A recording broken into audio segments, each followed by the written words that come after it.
ahead of this from our first best of 3 was GBM. So Ganked by Mom had a lot of success as Azir, and he will advance for the playoffs through bracket B3, but for bracket B-4, do you want to give a quick update? I saw the champion names, but with the player icons switched, I did miscall which player was playing which champion. So, welcome to the Solo King. This is a Korean 1v1 tournament featuring all of your favorite players, teams, and champions from this season of Champions. Currently into our final best of 3 of the night, as Faker on Azir will be taking on Cain's Kennen. So, some alliteration there. It'll be interesting to see how this works out, and apologies for the champion player mismatch before this, but it'll be interesting to see how this works out considering the summoner spell is chosen. Ignite Flash for both laners, of course on opposite keys. Faker running Flash on D, it's Flash on F, whereas Cain is of course committing the cardinal sin of running Flash on D with Ignite on F. So I don't know, maybe he's going to dash his way to victory, but either way, it'll be no sustained starts for either player, no cloth armor, 5 health potions, or anything like that for Cain. It's just going to be Doran's Ring with some Total Biscuits of Rejuvenation, a Longsword health potion start there, which I guess is fairly sustain heavy for Cain. He's walking forward and stops Faker's recall. I guess Yordles are meant to be annoying. Cain might actually go for the stop of the recall by walking over around the around the Raptor pit, but was unfortunately unable to stop that. So Faker heads back to base, won't be picking up any extra sustain, just healing off that early harass, and coming into the lane phase. Traditionally, we've seen Azirs have difficulty with AD carries that can shove them in early on. But Faker's Azir probably shares a few characteristics with Ganked by Mom's Azir, which was more than capable of winning his matchups earlier on today. Throwing out the Sand Soldier in the middle of the creep wave, but honestly, Cain shoved it in a little bit more quickly than Faker would have liked, and while he is going to lose 1 CS, should be able to hit most of these additional CS under turret. No, he's actually going to miss not 1 but 2 CS under turret. That's I think that's more than 2. Yeah, he missed 4 CS out of the first wave.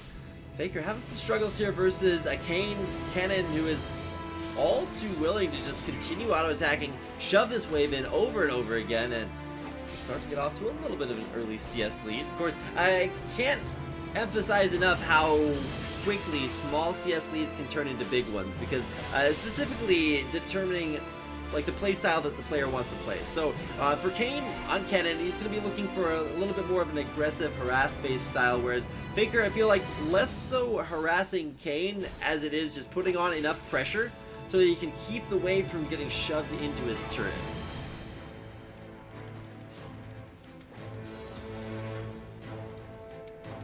One strategy to keep the wave from shoving into your turret is to go for this like consistent auto attack harass, because when you auto attack, the enemy minions actually hit your body, they don't hit your minions, so your minions survive a little bit longer and can counter push more effectively. Now, that being said, it's actually kind of terrible to just take free damage from minions, but if it means getting the wave in a better situation, oh, level 3 gonna dash on in there with the lightning rush, Ignite can be pushed onto there, is Flash, will Faker go in for the all-in? If he flashes in, he risks getting hit in the face by a Shuriken. One more auto attack. Faker thinking about the flash. Of course, counter flash available there for Cain.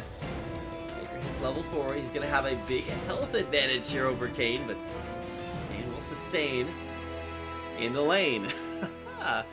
Faker, though, probably not a fan of my my Rhyme game, but underneath turret, once again, one auto attack away from death, and with a big wave of minions pushing in here, Faker gonna get a equally large CS lead.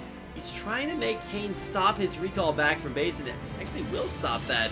Stay in lane is gonna get a lot of additional experience and gold here. Faker stops his recall as well, so once again, we'll have to shove this wave out while Cain goes back to base.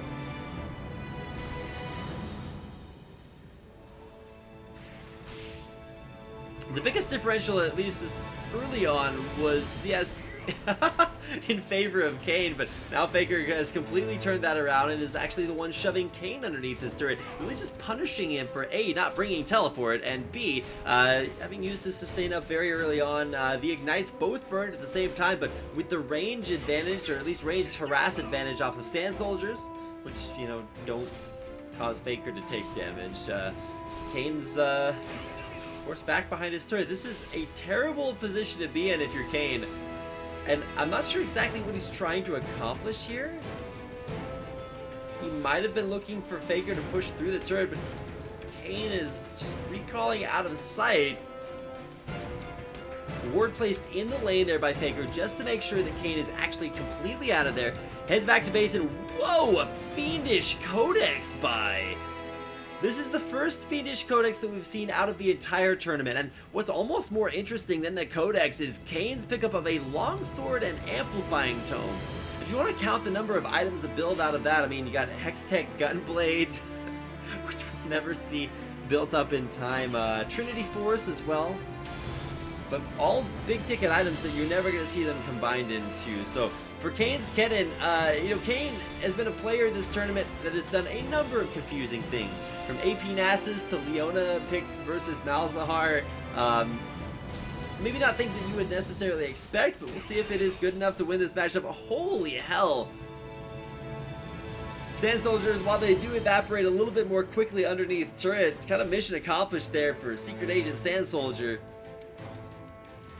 who's already putting the pain down onto Cain's Kennen. Faker, with the auto attack cancels just for some extra style points, recognizes he is solidly in the lead by almost 20 CS here at 6.5 minutes.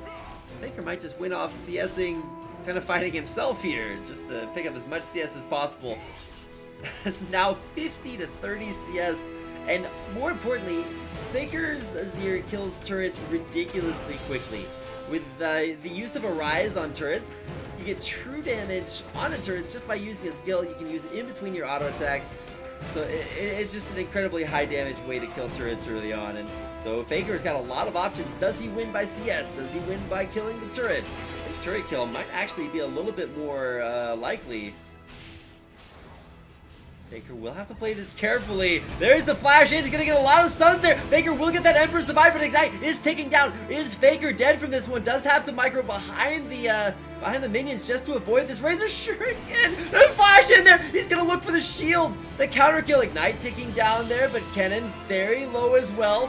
Faker will get a level up to level 7. Holy cow, this lane is ridiculous. Faker